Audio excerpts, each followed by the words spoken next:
Good morning. As we settle into this last day of the year, when we are living with steady reminders of the unimaginable tragedies of war in the world, we take a deep breath and ring our peace bowl to affirm our collective hope for peace in the Middle East and elsewhere in the world. May the ripples of the sound from our peace bowl, this small bowl, have the butterfly effect of carrying our hope, love, and support to those in need of it now.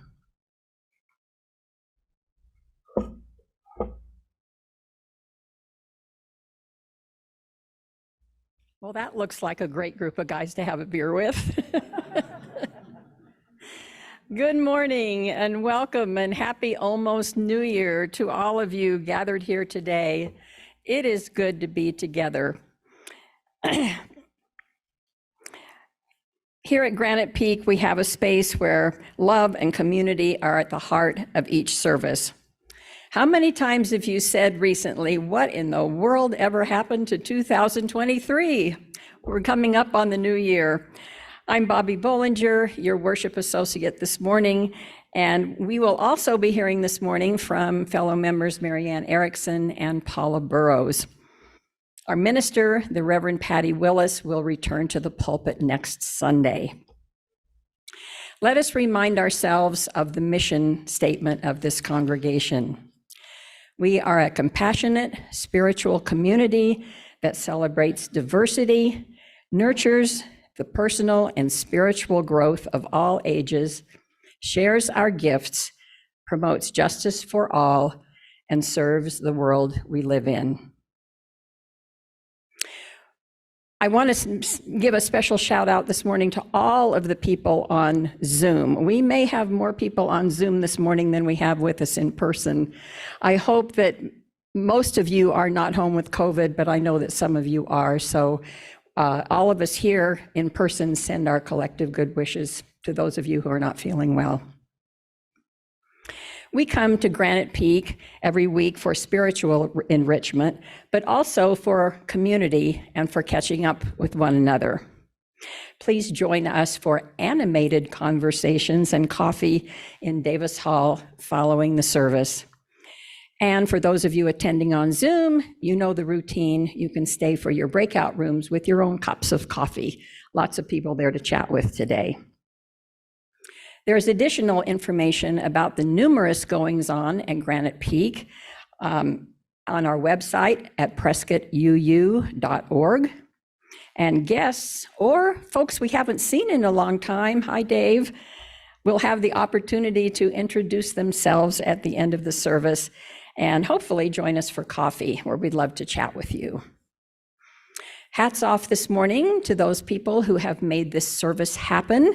As always, top kudos to Martin, our AV tech, who handles the videos and sound for us, our coffee crew, the ushers, and folks at the welcome table. We appreciate you all. And now to save all of you from extreme embarrassment, take this moment, please, to be sure that your phones are on silent mode. There are numerous ways to learn about what is going on at Granite Peak. You can check our weekly and monthly newsletters, our website, and Reverend Patty's videos. We love children here, and there's lots going on every week across the street in our Faith Development Building with Sandra Palacios, our Faith Development Coordinator. Little kidlets under the age of 5 are welcome to join the nursery, which is in this building.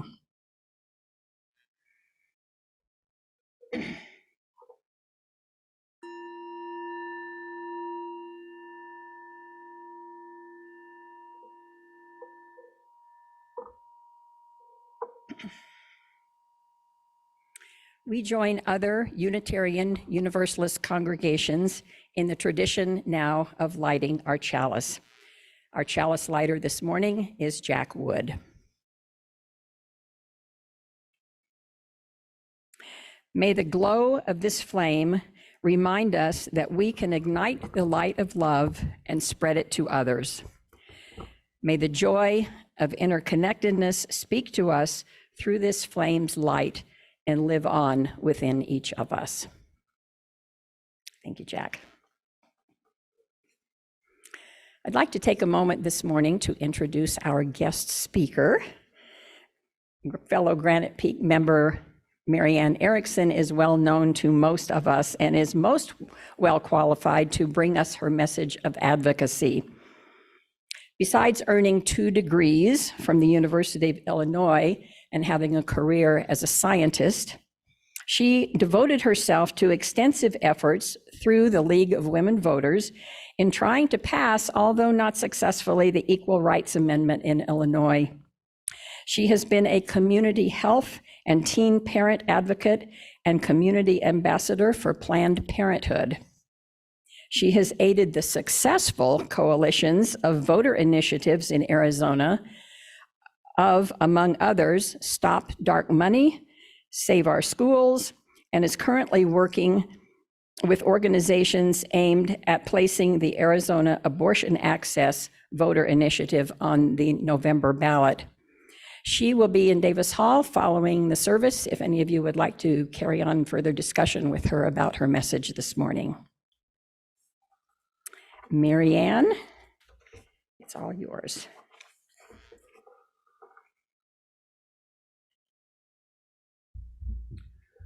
Good morning. I wear my mask because last week I was exposed to a Granite Peak member who came down with COVID on Friday. And so far, so good. But I'll continue being careful because John and I celebrated our 50th anniversary Friday, and we're going on a trip, and I want to be well for that. So the words of gathering. We gather, we bring our sorrows, our disappointments, our failures. We gather for healing, for laughter, and to rejoice. We gather to find new ways of loving, new ways of thinking, new ways of being.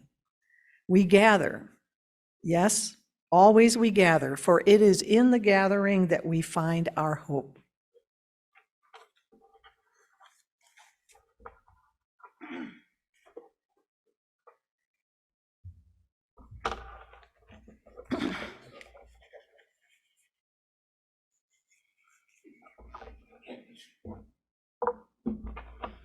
We will now have Spirit of Life on video.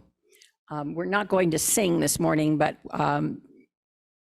enjoy the music. You can hum along if you would like to.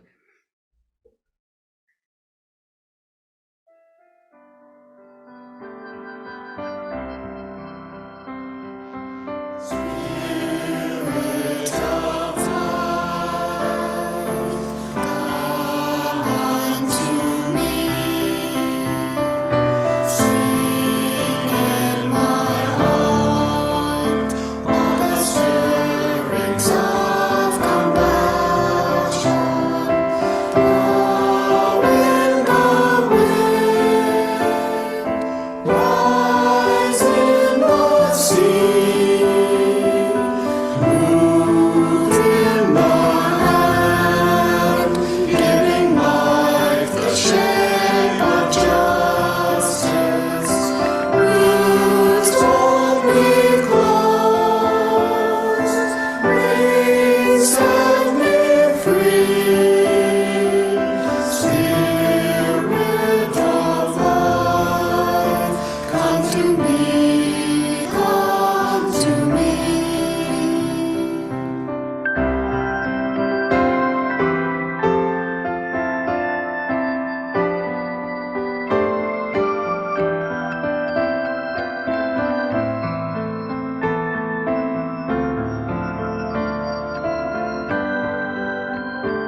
That probably could be named as a UU anthem for all seasons and all ages.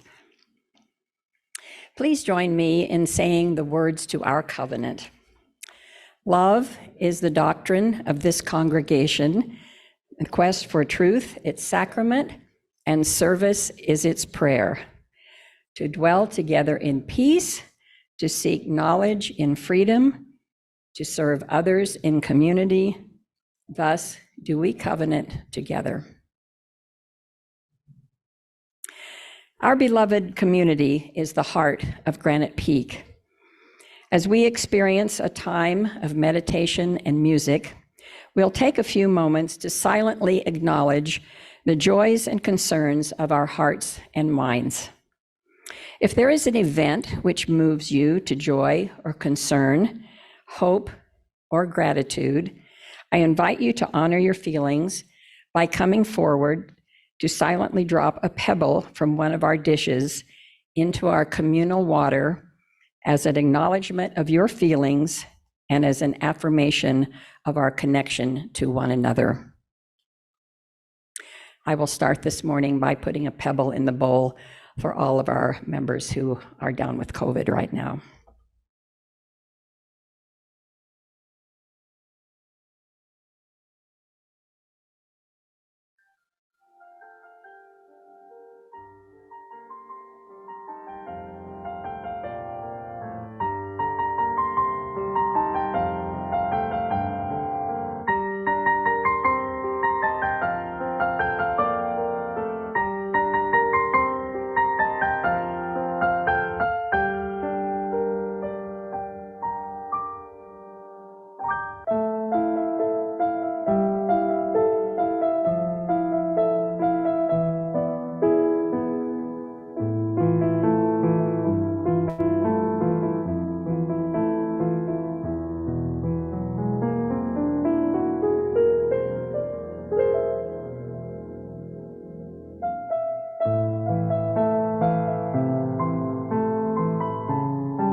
May our joys and concerns, surrounded by the healing communal water of our beloved community, be acknowledged here today.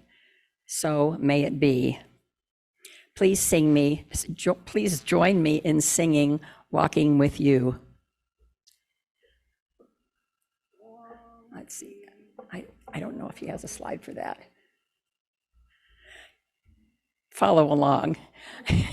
Walking, walking with you, walking with you is my prayer. The offering that we take each week supports the programming, building expenses, and salaries that enable us to come together in community and common purpose, while also relating in valuable ways to the wider community. As we take this morning's offering, may we reflect on the importance that Granite Peak plays in our lives and in the lives of those in our greater community. We also live our values by donating to local nonprofits through our monthly Seeds of Support program. This is the final Sunday for contributions to the Martin Luther King Day March and celebration, which will be held on Monday, January 15th. Further information about this event is on the back of your order of service. To give online, the information is available in the chat and on our website. The morning offering will now be taken.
This congregation appreciates the generosity of spirit expressed through your offering. What is given in love is received with most gratitude. Thank you and blessed be.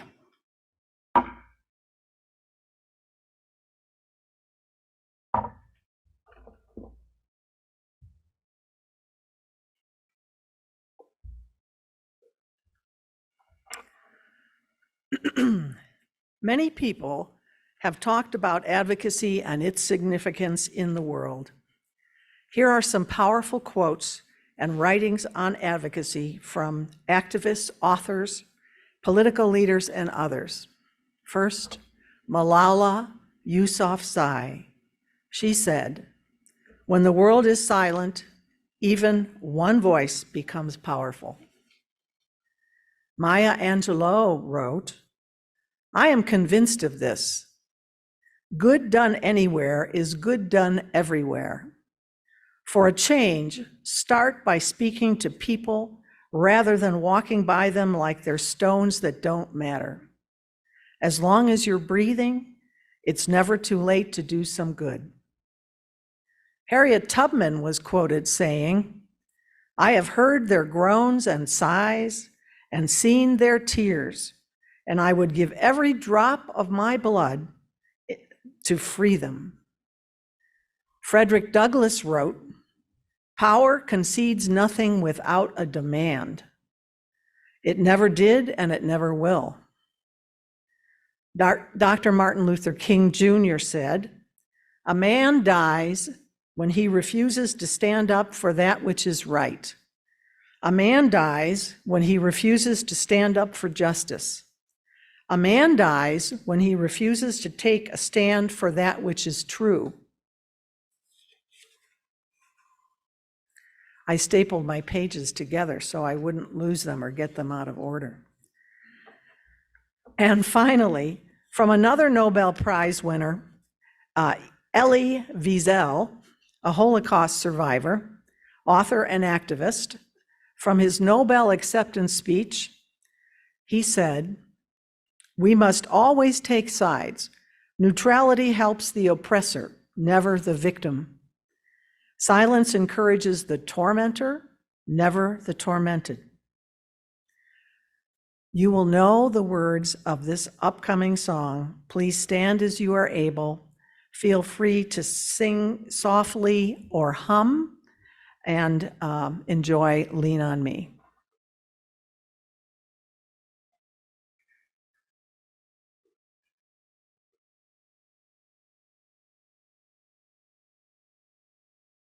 So far, I've been lucky. A lot of times when I take my mask off wearing these earrings, I get the mask loops caught in the earrings. So, why in this congregation do we care about advocacy? One reason is because of the 7 principles UUs agree to affirm and promote, and that is the second principle of justice, equity, and compassion in human relations. And as you know, that comes right after the first principle, which is the inherent worth and dignity of every human being. So what exactly is advocacy? There are many forms of advocacy, as you probably know, including personal advocacy, legislative advocacy, legal advocacy, coalition-led advocacy, education advocacy, economic security, poverty prevention advocacy, healthcare advocacy, advocacy for the earth, and other forms. This service is a celebration. It's a celebration of the advocates among us. And there are many. Some I know of, many I do not, but I would like to learn about the other Granite Peakers here who are or have been advocates. Today you will hear some stories from 2 advocates in our congregation and a few stories of my own. Advocacy has many meanings depending on its context, but generally it is the support and the promotion of a cause, a person or a people, animals, or the earth. In the human rights world, Advocates defend and educate on issues like reproductive rights, climate justice, universal health care, gender equality, and more. Advocates also help empower groups and individuals fighting for the right to have their voices heard. Professional advocacy careers can be found in victim advocacy, youth empowerment, mental health care, law, and research. But anyone can use their voice to support a cause they believe in. Paula Burroughs will speak in a moment. A longtime Granite Peak member and a friend, someone who is currently a food pantry volunteer, a Sunday morning manager, a greeter, a services auction donor, and a frequent event volunteer. She has a diverse career history and will share some moments with us today from her advocacy experiences. Thank you, Paula. Go right ahead. I'm going to turn around slowly and carefully. Hello, everyone. I'm going to talk about one of my many experiences a number of years ago, a long time ago now. I worked as a women's counselor at for women, abused women and their children. As I worked with the women, we discussed their future and the alternatives to living in a violent environment. Several of the residents said they couldn't find jobs that pay enough to support themselves. Most of these women hadn't completed their high school education, and without a diploma, job opportunities were limited. Although myself and our staff advocated for women in court, with attorneys and medical professionals, it seemed necessary to me that our clients needed also to become advocates for themselves. With the approval of our shelter board and small bit of funds from a women's educational group, I was able to purchase GED or high school equivalency, tutorial books and pens, papers, workbooks, and a fee to apply for the GED. I think it was $20, which was for some beyond their means. With some resistance, one of my clients said, "Well, that's easy for you to say, but I'm too old to get a GED."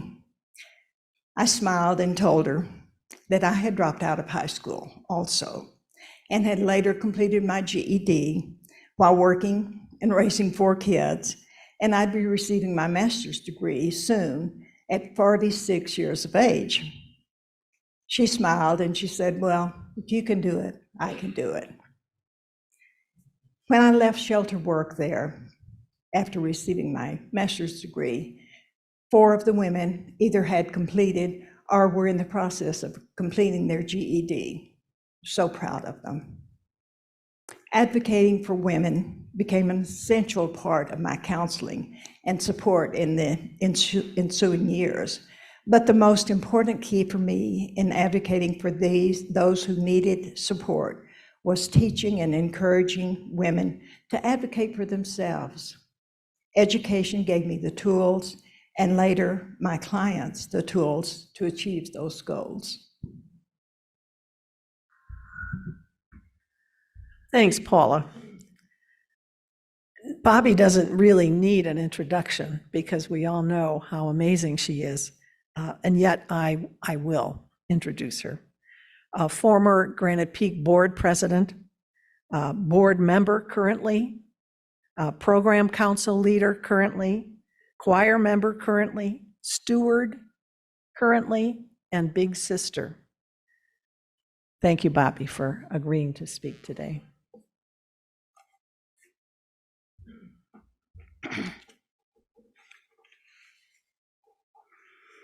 As I gaze out over this congregation and think about the interpersonal relationships and values that have drawn us together since Granite Peak's inception, I recognize a common thread that weaves among many of us.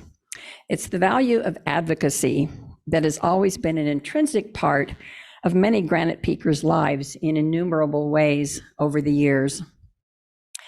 Advocacy manifests itself in numerous forms, and voices are amplified when spoken by many. We advocate for causes to promote and protect our values, to protect the marginalized, and to make our community and the world a more humane and just place where we can all live and thrive. We do so by showing up, signing petitions, attending meetings, speaking out, writing letters to the editor, participating in marches and demonstrations, sending financial support, volunteering, and by voting. But perhaps even more importantly, we also do so through one-on-one relationships, which give us a glimpse into our humanity as well as the humanity of others. Years ago, my husband and I were in the heart of Los Angeles, stopped at a red light at a wide and very busy intersection. There were 3 lanes of traffic headed in our direction. Before our light turned green, the car next to us pulled forward against a red light. As it accelerated into the intersection, I remarked to my husband, "That guy just ran a red light." Consequently, he T-boned the passenger side of a car driven by a young woman. Both drivers pulled off to the side of the road and soon were surrounded by others who had witnessed the crash, some of whom were there to help and others who were just rubbernecking.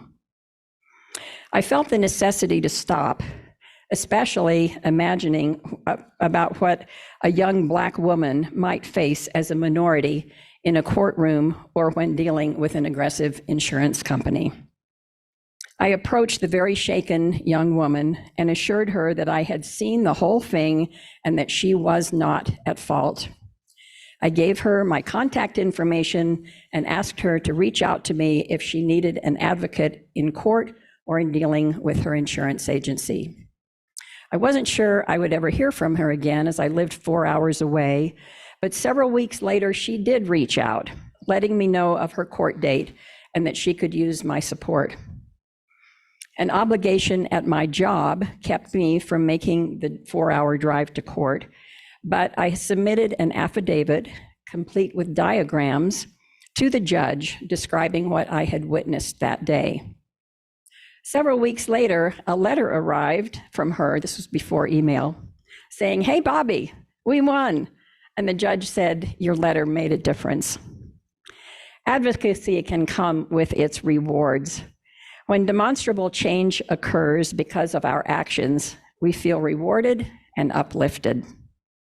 It brings us humans a little closer together and makes the world a more humane place.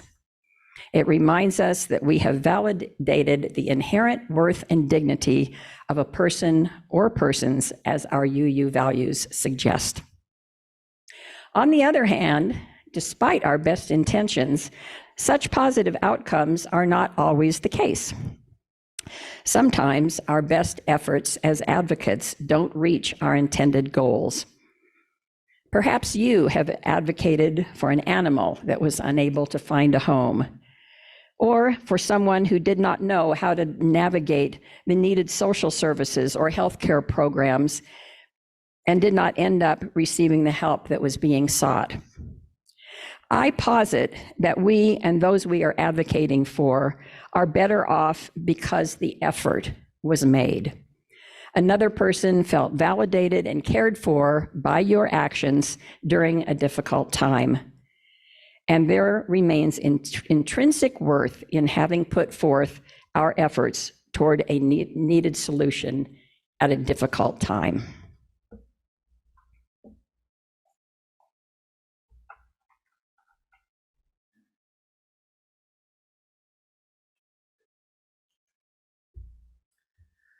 Now, Paula has another story to tell you, and I'm going to advocate on behalf of those who have a diminished hearing to ask Paula to hold the mic closer. Please. Go ahead, Paula. Thank you. And knowing that I speak quietly anyway, that was one of the things that my friend had suggested I do. Speak up, she said. And also knowing that I have stage fright beyond belief, speak up anyway. And I thought, you know, these people I'm going to talk about do speak up in court. So what is a CASA? Some of you know, some of you are or have been CASAs. They're very carefully selected and trained volunteers who are appointed by a judge to advocate for dependent children in court. Many of the children have been removed from home and placed in foster care. As a CASA, court-appointed special advocate coordinator and a program director, I was privileged to work with many CASA volunteers for children in foster care. The CASAs were determined, strong voices for the children in court and in their foster care placements, and in a system that was overburdened and understaffed, and still is. They could also be fierce fighters for the children in their cases. Although many of the volunteers had successful professional careers, they were sometimes seen by staff throughout the system as only volunteers. That view often changed as they worked their cases. Over the 13 years that I recruited and trained and supported these exceptional men and women, I learned what advocacy truly means for a child in their world. One outcome for a woman and her children has been profoundly different because of the CASA in her case. This mother was on the brink of having her parental rights severed. She had been in and out of substance abuse treatment and was just at the point of losing her children forever. The CASA was working her case. The 3 children were preteens by then. And so the CASA, I'm sorry, I lost my train of thought. I'm thinking about the case still. She determined that the mom had completed those courses and her work successfully. And moreover, she determined that these preteen kids wanted and needed to be with their mother. So despite a skeptical caseworker and dependency judge, she volunteered for the children, and the family was eventually reunited. Every now and then, I see this mom who works locally, and she shows me photos of her adult children who are leading meaningful lives. They're great kids, and so is this mom.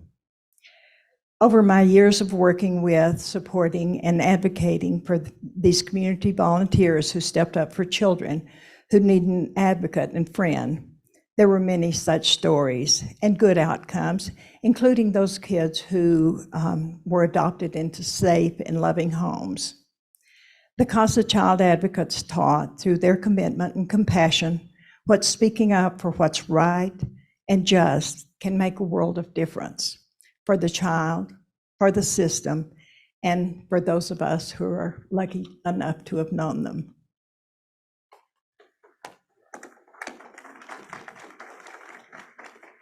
Thanks, Paula and Bobbie, for sharing your stories. So what are some other examples of advocates? Community organizers like Paul Mitchell, formerly our Granite Peak social justice staff person. He arranged for shelter, first in our parking lot and later elsewhere for unhoused people in Prescott after a man froze to death in the city.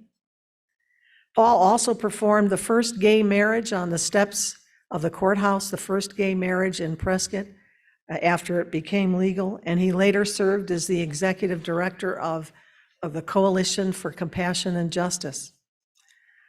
Other advocates, lawyers, they're advocates in public life, and then there's the Judge Advocate Corps in the military service you may have heard about, the JAG Corps. Home visitors from Granite Peak and people who care, who go to the homes of those who are alone or in trouble. Annette Skellinger of our congregation, teaching visually impaired folks how to navigate the world. Big sisters and brothers like Bobbie and Sandy and Dave DeVille. And Mary Steenhoek. I didn't know that.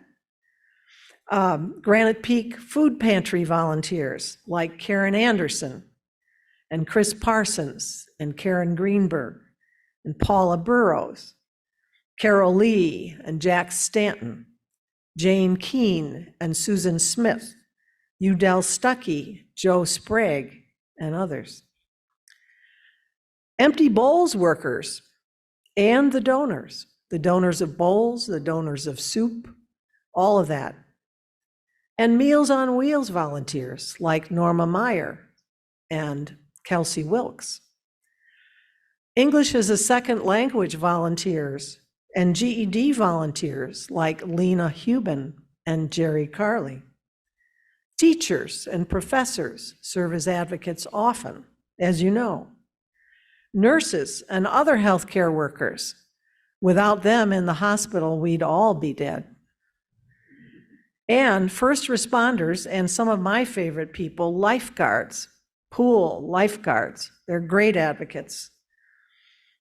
United Animal Friends volunteers like Susan Smith of our congregation and our beloved Sally Richards, who is now in California. They help to rescue the animals who rescue us. Social workers, therapists, case managers like my sister Angela. She was an advocate for victims of domestic violence in Decatur, Illinois for many years, and then also for more than 2 decades as an advocate, a case manager for the Colorado AIDS Project, or also now known as the Colorado Health Network. And she was the advocate for HIV positive men, women, and children in Denver. The Prescott Peace Builders and the Grandmothers for Peace. Some of you are in those groups. The PRISM Network, the Launchpad, and finally, the members of local fraternal organizations that have advocacy programs such as the Oddfellows, Eagles, Lions, Kiwanis, Rotary, and others. LGBTQ advocates in Prescott who very recently rose to speak against unlawful bans the city council proposed on drag shows. And finally, reproductive rights advocates like myself who are collecting signatures for the Arizona Abortion Access Voter Initiative to go on the November ballot. And as Bobbie mentioned, I will have a petition for you to sign if you have not done that when we enter into Davis Hall. I did promise some personal stories of advocacy, and here are a few short ones. Remembering Alice Matheson of Princeton, Illinois. So Alice was a good friend of my husband's mother who lived alone, and they had a deal. So Alice would call Laura Erickson, every morning just to make sure she was okay. And one morning, Alice called Laura and she did not answer. So Alice went to Laura's house. She had the key, opened the door, went into the bathroom, and found Laura undressed, having just gotten out of the bathtub, fell between the bathtub and the toilet, and laid there all night. But thanks to Alice, Laura was okay. She had a short hospital stay and then returned home. There was a leaf burning ban when I lived in Bloomington, Illinois. It was the city where I belonged to the second UU congregation of my life. And this is my 5th UU congregation. Well, Bloomington had a leaf burning ban that cost the city money. They had to have trucks to go pick up leaves to keep the air clean. I was working in a community health program. We had a lot of patients they had emphysema or asthma or COPD or lung cancer. And the thought of having the smoke enter the air again, because the city wanted not to afford those trucks and those drivers worried me a lot. And so we formed a coalition of organizations and people who cared about breathing. And we went to the city council and we said, you cannot do this. And one after another, we had the Children's Healthcare Council and the Lung Association and the Heart Association and the American Cancer Society and pharmacists and nurses and doctors. They got up and the council heard, and they continued adding that expense to their budget, and the leaf burning never happened. There was a situation in Illinois before there was a Medicare Part D pharmaceutical program, and the problem was that a lot of low-income people who were Medicare eligible because of their age or their disability, they could not afford their medications. And so the state began a program to finance heart and high blood pressure and arthritis and diabetes medicines. Well, those of us who were community health advocates would tell people about this program so they could get their medicines. Well, after a while, the state said, well, we can't afford all this. So we're going to say when people have reached X amount of dollars in expense in a year, they don't get any more help. Well, one of the problems for this program was that the co-payments for approved generic drugs and brand name drugs were the same, so that there was no incentive for people to choose the approved generic, and the pharmaceutical companies were, of course, wanting their brand name drugs to be financed by the state. So a number of county organizations, health departments, departments on aging, AAA organizations gathered together, and they set up a plan to go to Springfield, which is the capital of Illinois, and talk to the legislators in a forum. And so this meeting was arranged, and the legislators who were responsible for deciding on this program listened to all the testimony. And of course, who showed up also? Big Pharma, because they did not want the co-payments for brand name drugs to be higher than for the approved generics. Because of course, what would people do? They would choose to keep their medicine benefits for the entire year by only getting by selecting the approved generics. Fortunately, the legislators learned, and they agreed, and they decided for a much lower co-payment for the approved generics, and the brand name drugs had a higher co-payment, and most of the people were able to keep their medicine benefits for the entire year. And big pharma reps went away mad. This is a story of a one-to-one relationship I had with a woman in the Bloomington UU church. She was interesting. She was a psychiatric social worker and a journalist, and she was like the grande dame of the Democratic Party in Bloomington, Illinois, where Adlai Stevenson hailed from.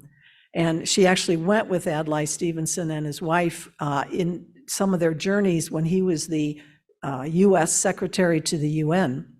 So Gladys lived alone, and she had had what she called a spinal stroke. So she didn't get out much. She used a cane, and one day, I didn't tell you how I got to know her. I was her steward. I had to go to her house and talk with her about her annual pledge. And she was so interesting that after the stewardship campaign, I would visit her frequently on Sundays on my way home from church. One week, she broke her wrist, and she had a scheduled surgery the following Friday to reduce the fracture and treat the wrist, properly.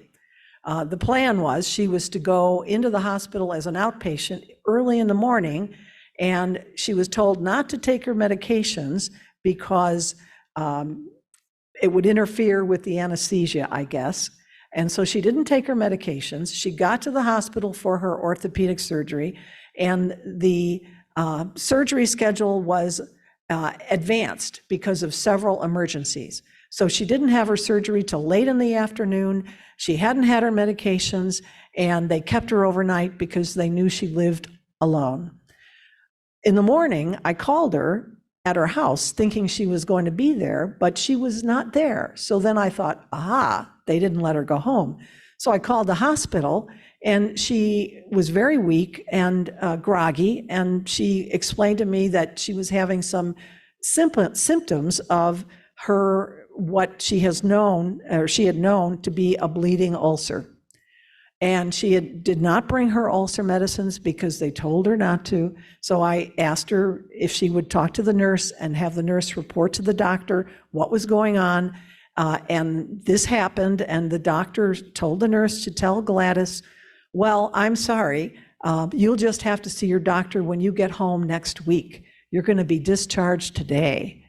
So realizing that she was in a very compromised medical condition, I called the emergency line for her internist, and he came over and took care of the medical need. And because of her terrible condition with now a perforated ulcer, she was kept for another 5 to 6 days in the hospital. But she was able to live a couple of more years after that. She died about age 92. And she was a very, very good advocate for me too, because she was very smart. Finally, among advocates, I include this congregation's caring team, the stewards, the board of trustees, the depositors, the rummage sale organizers and workers, the members of the Gurley Society. And Marianne Clark and Art Gorski can tell you more about the Gurley Society, and you will see a plaque in Davis Hall about them. We are advocates for our members and friends, Granite Peak's daily operation, our ministers, staff, and this congregation's future. And that is while our minister and the staff are advocates for all of us. So may it be.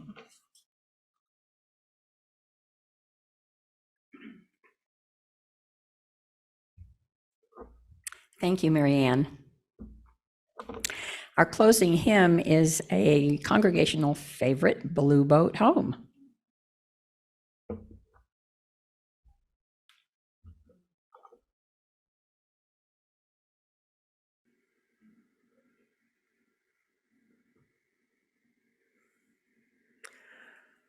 These closing words are by Cheryl Bach. As we go forward into this frightening, exhilarating, confusing, miraculous world, may we offer our comfort to the afflicted, our love to those who are lonely, and our wish for all to be safe. Next is the amazing Kennedy Center honoree Renee Fleming singing a song that my mom would have loved. She passed away 35 years ago today. Better get out your hankies and your tissues, because this one is powerful.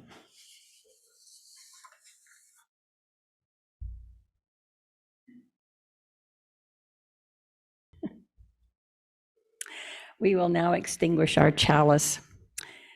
With the extinguishing of our chalice, our worship time is ended, and now our service begins. We extinguish this flame, but not the light of truth, the warmth of community, or the fire of commitment. These we carry in our hearts until we are together again.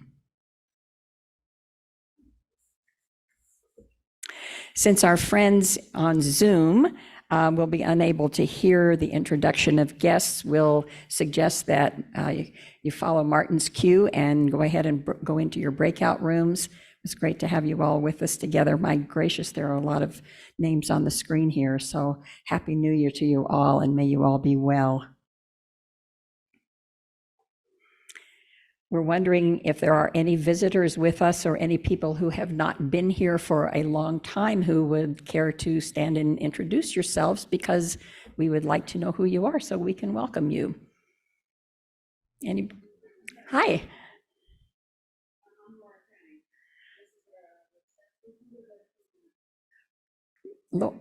Great. Laura and Steve Kinney. I'm sorry. Laura and Steve, welcome. We're glad to have both of you, and we hope there'll be a third and a fourth time for you as well. Dave DeVille. Hey.